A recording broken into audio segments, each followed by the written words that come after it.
Selamat pagi, sahabat hidroponik seluruh Indonesia. Pagi ini kita kembali lagi untuk melihat-lihat kebun. Saya menanam selada, ada 3 rak sekitar 900 tanaman.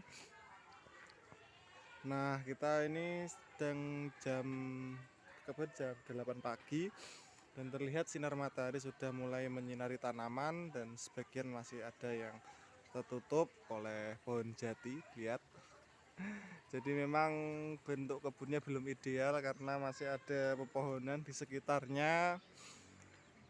Jadi sinar matahari yang full itu sangat penting ya, apalagi pagi. Sinar matahari jam 7 sampai jam 10 pagi itu sangat mempercepat pertumbuhan tanaman. Kalau ada tanaman yang terkena sinar matahari jam 7 sampai jam 10 pagi, perkembangannya lebih cepat daripada tanaman yang tidak terkena sinar matahari ya. Nah, beberapa kali kasus saya melihat seperti itu. Mungkin ada yang lain yang mungkin yang berbeda. Nah, sebenarnya bertani hidroponik itu gampang-gampang susah. Jadi kita harus selalu belajar, selalu membaca, selalu melihat petani-petani hidroponik yang lain, tekniknya apa biar tanamannya lebih bagus dan masalah-masalahnya lebih berkurang. Nah, kita akan membahas bagaimana sih pentingnya menguras tandon air. Jadi tandon yang saya gunakan ini sekitar 200 sampai 250 liter ya. Dengan tanaman sekitar 2 rak ini ada sekitar 640 tanaman. Nah, tandon yang ideal untuk 640 tanaman ini adalah sekitar 700 sampai 1000 liter. Kalau tandon sekitar segini itu sangat terlalu kecil. Kalau tanaman masih kecil itu nggak apa-apa, umur 7 hari, 10 hari, 20 hari, 25 hari itu nggak apa-apa. Tapi setelah umur 30 hari udah itu masalahnya banyak banget nanti. Kalau umur udah 30 hari ke atas itu cepat habis. Misalnya saya ngisi pagi jam 7, jam 8 ya. Nanti jam 2 siang, jam 1 siang air itu sangat cepat sekali menurun. Saya isi full 250 liter, isi full, tiba-tiba siang itu mungkin hanya sekitar 100 literan itu, jadi setengahnya habis. Kalau dibiarkan nanti tanaman yang akan mati, airnya habis seperti itu.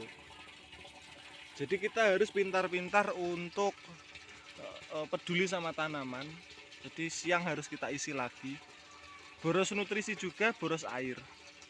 Nah, untuk teman-teman semuanya, lebih bagusnya teman-teman itu membuat tandon yang sangat besar. Kalau tanaman teman-teman itu di atas 1000 tanaman, lebih baik buat satu tandon yang besar, satu kolam lah, kolam 4x6 lah, 4x6 tinggi sekitar 50 cm atau 60 cm. Itu lebih bagus ketimbang dengan metode seperti ini. Lihat, ini satu-satu ini tandonnya. Jadi ada 3 tandon dan ukurannya kecil-kecil. Oke, kita sudah ngisi air, udah full ini.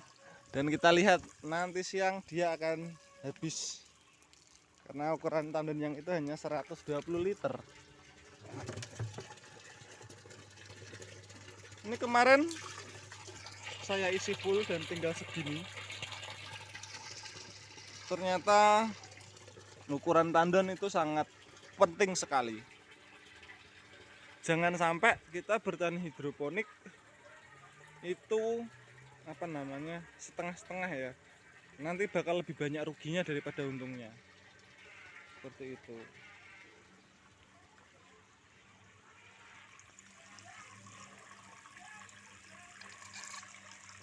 Kalau tanaman udah besar, debitnya dikencangkan 2 sampai 3 liter per menit ya. Biar tanaman nggak stres kalau siang hari. Dan dia muncul daun-daun baru. Ada yang bertanya, kenapa sih kebunnya kok nggak pakai atap gitu?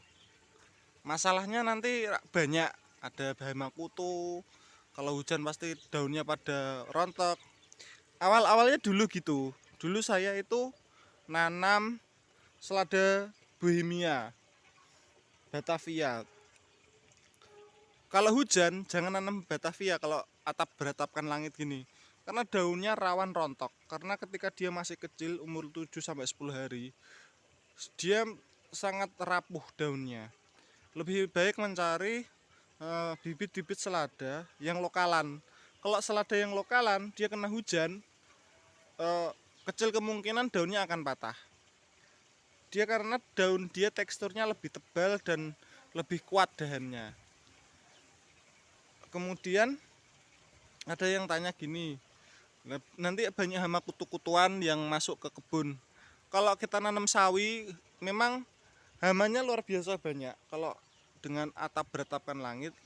Namun kalau kita nanam selada, ketika nutrisi kita itu bagus, 1000 sampai 1200 ppm, kemungkinan hama penyakit itu sangat kecil. Saya sendiri ketika menanam selada lokal bukan selada hybrid impor, itu alhamdulillah tidak pernah terkena penyakit seperti itu. Paling ada beberapa ulat itu hanya menyerang 1-2 tanaman. Beda halnya dengan sawi. Ketika dia menyerang satu tanaman, dia akan menyerang tanaman yang lain. Jadi pengalaman saya untuk musim-musim hujan, lebih baik nanam sawi pakcoynya itu disedikitkan. Kalau enggak, kita akan habis banyak insektisida. Dan ketika tanaman kita dikasih banyak insektisida, rasanya itu di hati itu enggak enak gitu. Karena apa ya? Kalau kebanyakan insek-insek yang sistemik kontak itu apa namanya hilangnya itu lama di tanaman, mungkin sekitar 4-7 hari baru hilang. Jadi baunya itu masih ada baunya insektisida. Jadi untuk mengurangi hal-hal seperti itu lebih baik apa namanya nanamnya harus jenis-jenis sawi-sawian itu dikurangi. Kalau enggak mungkin bisa pakai atap UV atau insect net di samping-sampingnya biar tidak ada hama. Kalaupun kita pakai yellow trap, dia pasti akan dimakan juga sama ulat. Soalnya ulat itu kan dari kupu-kupu mampir ke dahan dan dia menetaskan telur, akhirnya telur itu pecah dan banyak ribuan ulat. Nah, lebih bagus memang kalau beratapkan langit, nanam sawinya dipisahkan dari selada, nanamnya sedikit aja, jangan terlalu banyak. Nanti kalau terlalu banyak bahaya juga. Sedikit aja, mungkin 100 atau 200 tanaman aja. Kalau tanamannya 1000 lebih, banyakin tanaman selada biar hemat biaya untuk semprot insektisida. Nah, kalau kita sendiri apa namanya di dataran rendah dengan tandon yang sangat kecil seperti ini, hal yang paling penting adalah menguras tandon. Idealnya menguras tandon itu apa sih?